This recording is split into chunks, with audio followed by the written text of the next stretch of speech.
I knew it was going to happen, and now millions of Americans are being affected as we speak. The problem is when you hear something and it just sounds way too good to be true. Chances are it is. Even though it looks like the White House is already taking notice of this problem, it just doesn't take away from the fact that lies have been told in recent years. Lies that will probably cost each and every household thousands upon thousands of dollars, something that they probably cannot afford to do given how inflation is still raising prices at the stores. Now, this is something that's affecting multiple companies. Companies like Nissan, Volvo, Rivian, Tesla, GM, and many others, as they will be seeing the exact same challenge as we continue to see this cold weather. It really is a unique story. We got several calls from drivers stranded. These are Tesla drivers. So take a look.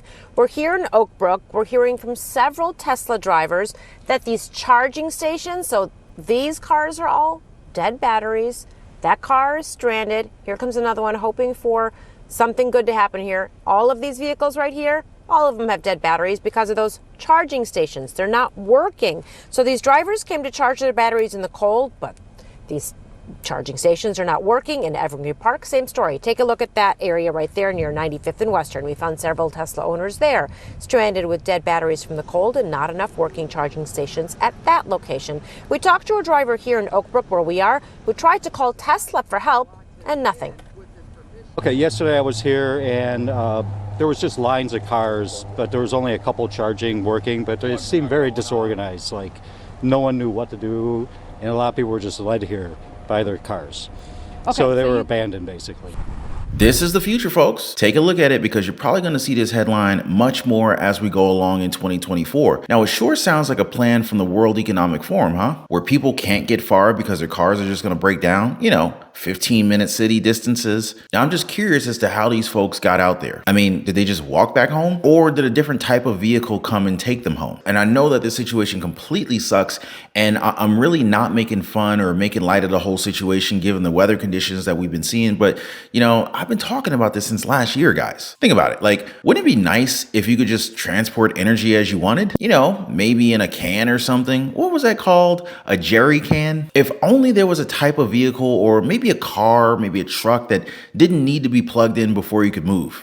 Any guesses if that was ever invented, anything like that yet? Okay, I'm gonna go ahead and stop with the sarcasm here because I'm pretty sure you guys get the point, right? And don't get me wrong, these people who have their EVs stranded in these different locations, they're not at fault, not by a long shot. Now, I've said this before, having a car that you can just kind of plug in and go like a smartphone, it would be amazing, right? The problem is that charging times of a phone and an electric vehicle, they are vastly different. And the same could be said for the price, right? And so this is why some are saying that maybe it would be a good idea to have a gas or maybe even a diesel powered car to complement your EV. So now you gotta have two cars? Now, I'm not saying I'm getting an EV, all right? Still not a fan. Definitely not a fan in this cold weather. But if you think that the technology is at a point where you're kind of ready for it, be my guest. Go ahead and take the plunge. But remember that it's still best to have a gas powered car just in case of emergencies, as these generally take, just a few minutes to fill up. You also have to remember that the vast majority of the cars that we have on the roads right now are not electric, meaning that if more of these cars are being bought and used, then the infrastructure has to catch up. But you might be saying, well, Ron, don't worry, there's plenty of time for them to catch up. And sure,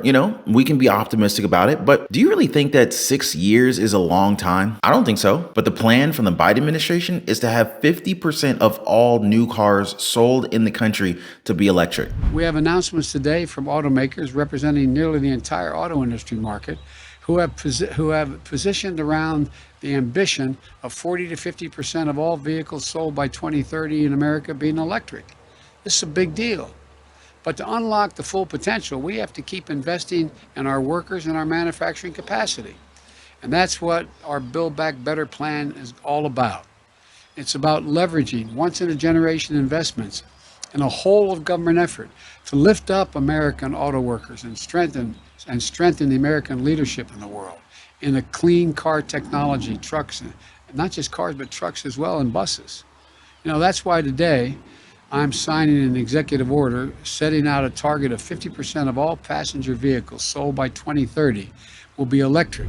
Now, what do you think about that? Now, Think about winter, okay? Then imagine a highway with 50% of the vehicles running out of batteries. Doesn't seem like a great scenario, huh? Now imagine all of these gas-powered cars running out of juice and blocking the roads so that the cars with gas can't even get around them. So now everybody's getting punished. But if we're looking at solutions, maybe we just need a shorter ride to the store. Or heck, why not just make everything that you need available to you within a 15-minute walk? And this is exactly where the World Economic Forum comes in. You see, this kind of city encourages people to just walk or bike or take public transportation, get rid of your cars. Who cares about owning a vehicle when it's just going to freeze out in the cold, right? Don't think about your loved ones or relatives who live hours away from you, because they're going to have these amenities too. And that is the concept that's scaring a lot of people right now. But what is the White House planning when it comes to EVs and charging stations? Because they are the ones that are praising these vehicles and dubbing it the future, right? In the year 2021, there can be no doubt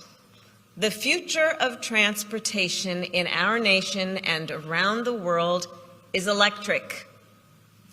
And because that is true, our nation's ability to manufacture, charge, and repair electric vehicles will determine many things, including one, the health of our communities, two, the strength of our economy, and three, yes, Gina, the sustainability of our planet. We are making the largest ever investment in electric vehicle infrastructure and technology in our nation's history. That means outfitting thousands of EV electric vehicle repair garages just like this one. And it means installing a national network of EV chargers. Yep, that was back in 2021. But just recently, a new announcement from the Biden-Harris administration revealed that they are providing $623 million in grants to build at least 500,000 publicly available chargers by the year 2030. Now, I just want to go ahead and ask you guys, do you think that that's enough? I mean, let's go ahead and do some basic math here, right? So our population is at what, around 300 million people? Now, not all of those people are driving, right? So let's go ahead and just kind of cut it down to maybe 100 million people or so, right? So 100 million people who need to buy a car out of necessity, okay? 50% of those have to be EVs by 2030, so that's about 50 million cars. How many charging stations do you think it's going to take in order to cater to those many people every single day? And I'm pretty sure 500,000 is a really low number. And can you say that more stations are going to be built and that the infrastructure will catch up? But I was downplaying that number. As of 2021, there's more than 278 million private and commercial vehicles registered to drivers right here in our country. Now, this is a big problem. Now, it feels as if they're kind of rushing this entire plan. Are they doing this on purpose, like trying to make it fail, trying to cause a collapse? But the obvious is that we're not being forced to buy an EV, at least not yet. We still have the option to get a gas or diesel powered car today. The only issue is how long until those are banned in the market. Now, at this point, we can only wait and see, but I assure you, I'm going to be here with you guys every step of the way to inform and update you guys on what's going on. Now, before I go, I want to thank you all for hanging out. Thank you for liking and subscribing to the channel, and I'll see you on the next one.